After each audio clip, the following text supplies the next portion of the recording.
Ribuan warga Tibet ditangkap dan disiksa karena memprotes pembangunan bendungan. Seperti yang dilaporkan sebelumnya, proyek pembangkit listrik tenaga air terbaru PKC di Sungai Jinsa mengancam akan melenyapkan 6 kuil, dan menggusur ribuan orang di Kabupaten DG, Tibet. Di antara yang terancam dihancurkan adalah 2 kuil kuno yang merupakan rumah bagi mural abad ke-14 dan ke-15 yang tak ternilai harganya, yang pernah selamat dari revolusi kebudayaan. Mercusuar budaya ini sekarang berdiri di ambang pembongkaran untuk pembangunan bendungan.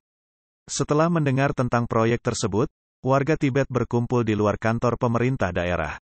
Meski para biksu dan penduduk setempat berlutut dan memohon kepada pejabat PKC untuk menghentikan penggusuran, permohonan mereka diabaikan. Situasinya telah meningkat.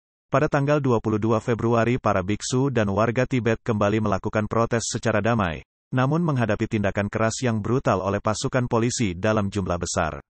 Seperti yang dilaporkan oleh Radio Free Asia, RFA, petugas menggunakan meriam air, semprotan merica dan senjata bius yang melukai banyak orang dan mengirim mereka ke rumah sakit. Setelah bentrokan tersebut pihak berwenang melakukan lockdown di kota Praja Wangbuding, memperketat pembatasan komunikasi dan pergerakan di desa dan kuil wilayah tersebut. RFA melaporkan bahwa pada tanggal 23 Februari polisi Sichuan menangkap lebih dari 1.000 orang Tibet termasuk biksu. Pada hari Sabtu, interogasi yang keras dimulai dengan beberapa orang dipukuli sedemikian parahnya sehingga mereka membutuhkan perawatan medis. Yang tidak berbicara akan ditampar dan dipukuli, dan satu-satunya makanan yang disediakan hanyalah air panas, yang menyebabkan beberapa orang pingsan karena kedinginan. Sebagai tanggapan, Uzra Zeya, koordinator khusus AS untuk masalah Tibet, mengecam tindakan ini di platform X pada tanggal 25 Februari. Dia menuntut PKC untuk menghormati hak asasi manusia dan kebebasan berbicara, serta mengikut-sertakan masyarakat Tibet dalam mengelola tanah dan air mereka.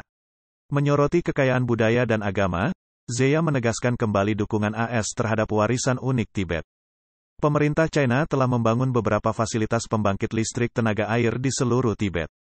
Seperti yang dilaporkan sebelumnya oleh pakar air Wang Weiluo, yang telah membunyikan peringatan pada tahun 2010, menunjuk pada peluncuran pembangkit listrik tenaga air di Sungai Yarlung Zangbo, sebagai awal dari ledakan proyek pembangkit listrik tenaga air di Tibet.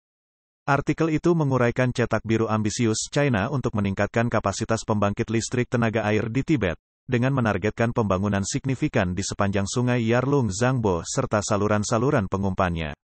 Dengan potensi gabungan sebesar 140 juta kilowatt yang menghasilkan 725 miliar kuat jam per tahun, akan menyaingi keluaran 9 kali bendungan terbesar saat ini di China, yaitu 3 ngarai.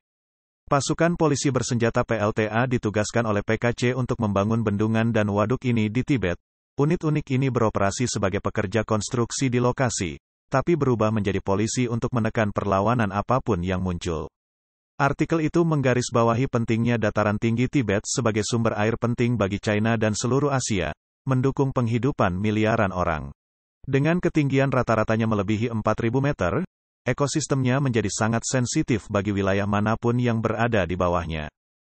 Artikel itu juga memperingatkan bahwa degradasi lingkungan yang disebabkan oleh pembangunan ekonomi selama lebih dari 3 dekade, yang semakin diperburuk oleh dampak pembangunan bendungan dan waduk, mendorong ekosistem dataran tinggi Tibet menuju keruntuhan yang akan segera terjadi.